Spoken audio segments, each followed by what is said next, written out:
Hello everyone, welcome to Commerce Studies. Our next topic is budgetary control, its advantages and limitations. Guys, इस topic के को पहले हम cover करेंगे, उसके बाद जितने भी इंपॉर्टेंट टॉपिक्स बनते हैं वो उसकी वीडियो मैं आपको मॉर्निंग प्रोवाइड कर दूंगी। किसी स्टूडेंट ने मुझे कमेंट किया था कि मैम आप जो इंपॉर्टेंट टॉपिक है उन पे भी एक वीडियो बना दीजिए, तो मुझे वो सजेशन अच्छा लगा, तो उसके लिए मैं कल मॉर्निंग आपको वो वीडियो प्रोवाइड कर दूँगी।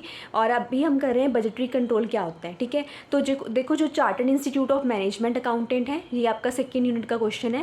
और जो chartered institute of management accountant London है, उसके अकॉर्डिंग बजट की ये डेफिनेशन दी गई थी। देखो, दो टर्म्स उन्होंने पूछी है हमें, बजट और बजटरी कंट्रोल। तो बजट का मतलब क्या होता है, एक प्लान जिसे हम मॉनेटरी टर्म में एक्सप्रेस कर दें, ठीक है, तो उसे बजट कह देते हैं। या फिर कोई डेफिनिट पीरियड ऑफ टाइम के लिए होता है, मतलब एक डिफाइंड पीरियड होता है, उसके लिए हम बजट बनाते हैं।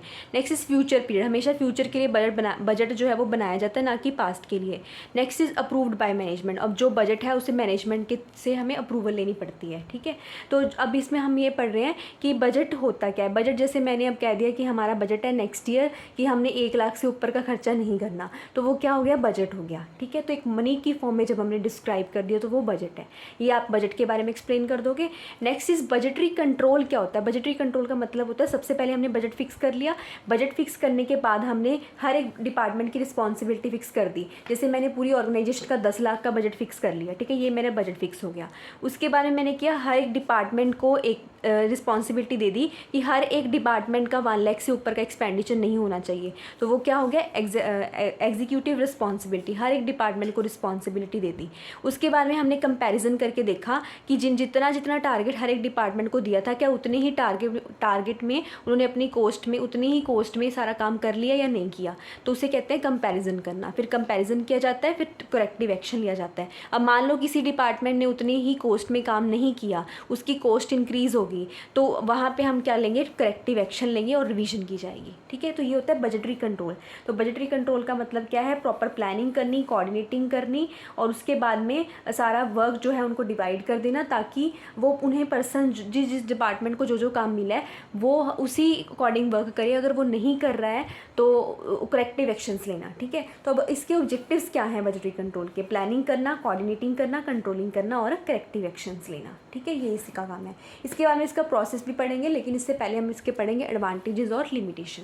देखो, क्या फ़ायदे हैं बजटरी कंट्रोल के, हमें क्या फ़ायदे हैं, कॉस्ट कॉन्शियसनेस हो जाती है। कॉस्ट कॉन्शियसनेस मतलब हर एक डिपार्टमेंट को पता चल जाता है कि हमने इतने की कॉस्ट में ही सारा काम करना है, तो हर डिपार्टमेंट कॉस्ट के बारे में अवेयर रहता है। नेक्स्ट इज, इससे हमें एफिशिएंसी का पता चलता है, हर एक डिपार्टमेंट की कितनी एफिशिएंटली वो काम कर रहा है। अगर वो कॉस्ट जितना टारगेट दिया उतने में अचीव कर पा रहा तो अच्छा है, अगर नहीं कर पा रहा तो वो इसका मतलब उसकी एफिशिएंसी अच्छी नहीं है।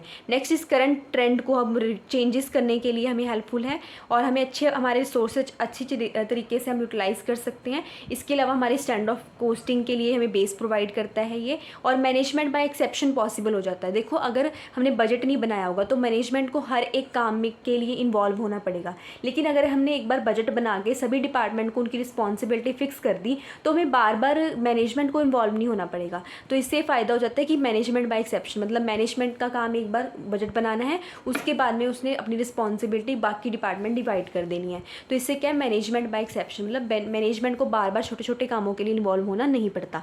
Next is, conduct the business effectively, हम कर पाते हैं, कॉस्ट कंट्रोल कर पाते हैं। अगर हमें हर डिपार्टमेंट को अपनी कॉस्ट का टारगेट मिला होगा तो वो कॉस्ट कंट्रोल कर पाएंगे। प्रॉपर फंक्शनिंग करने के लिए हेल्प करता है, प्लानिंग करने के लिए। और डेलीगेशन ऑफ अथॉरिटी, अगर हमें बजट बनाया होगा तभी हम किसी को अथॉरिटी दे सकेंगे, आगे डेलीगेट कर पाएंगे, हमें हमारा प्रॉफिट इंक्रीज़ होता है। और यूनिफॉर्म पॉलिसी सारे डिपार्टमेंट के लिए बनी रहती है कि हमने इतना की कॉस्ट मतलब इंकर करनी है। नेक्स्ट इज, करेक्टिव एक्शन लेने में हेल्पफुल है हमें ये, और परफॉर्मेंस को इवैल्यूएट करने के लिए और अलग अलग तरह की पॉलिसी बनाने के लिए। जब आप इन पॉइंट्स को एक्सप्लेन कर दोगे तो आपका ये 15 मार्क्स का क्वेश्चन बन जाएगा। Next is limitation. अब देखो, बजटरी कंट्रोल की कुछ लिमिटेशंस भी हैं, जैसे कुछ एस्टिमेशन के बेसिस पे हम बजट फिक्स करते हैं, तो ये बिल्कुल श्योर नहीं होते कि हम उतने ही कॉस्ट में कवर कर पाएंगे या नहीं। नेक्स्ट इज रिजिडिटी होती है।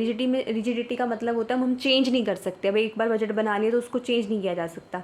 कोऑर्डिनेशन की प्रॉब्लम आती है, अब हर डिपार्टमेंट के साथ कोऑर्डिनेट करना पड़ता है, तभी हम अपना ओवरऑल ऑब्जेक्टिव अचीव कर पाएंगे। एक्सपेंसिव है ये मेथड, सारा कुछ अप्लाई करना अनफेयर है, कई बार प्रॉब्लम क्रिएट हो जाती है।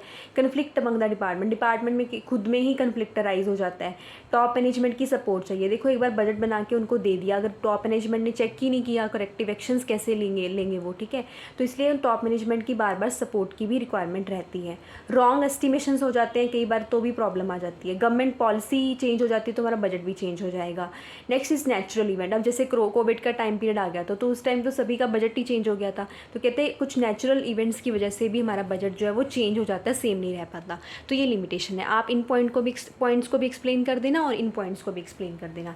नेक्स्ट मैंने एक टॉपिक यहाँ पे ऐड किया, दैट इज़ प्रोसेस। आप इसको ये भी बना सकते हो कि हमारा जो बजटरी कंट्रोल का ये प्रोसेस होता है, सबसे पहले हम बजट फिक्स कर लेते हैं। जैसे सपोज करो हमने पूरी ऑर्गेनाइजेशन का 10 लाख का बजट फिक्स कर लिया कि 10 लाख से ज़्यादा हमारा ऊपर खर्चा नहीं होगा। Next is communicating the department. हर एक डिपार्टमेंट को टारगेट मिल गया कि हर एक डिपार्टमेंट ने कितना कितना एक्सपेंडिचर करना है। Next is measuring the result. अब हमने देखा कि जितना टारगेट दिया था कि उसके अकॉर्डिंग उन्होंने अपना काम किया या नहीं किया। Next is comparing the result and analysis. फिर हम कंपेयर करके देखेंगे जो हमें टारगेट दिया था और उनकी जो परफॉर्मेंस है। अगर उनके रिजल्ट ठीक है तो ठीक है, रिपोर्टिंग करेंगे हम। अगर नहीं है तो उसको रिवीजन करेंगे, बजट में कुछ चेंजेस किए जाएंगे एज पर रिक्वायरमेंट, ठीक है। तो ये क्या था, प्रोसेस था। तो ये क्वेश्चन बहुत इंपॉर्टेंट है, एक बार इसको आप देख लेना। और कल हम करेंगे कि कौन कौन से इंपॉर्टेंट क्वेश्चंस हैं प्लस मार्जिनल कॉस्टिंग की एप्लीकेशंस क्या है। वो क्वेश्चन बहुत ज़्यादा इंपॉर्टेंट है और वो बहुत ही इफेक्टिवली तरीके से मैं आपको करवाऊंगी, आपको एक बार में समझ आ जाएगा, ठीक है। आप भी अगर आपको वीडियो अच्छी लगी हो तो लाइक कर देना और चैनल के नीचे कमेंट कर देना।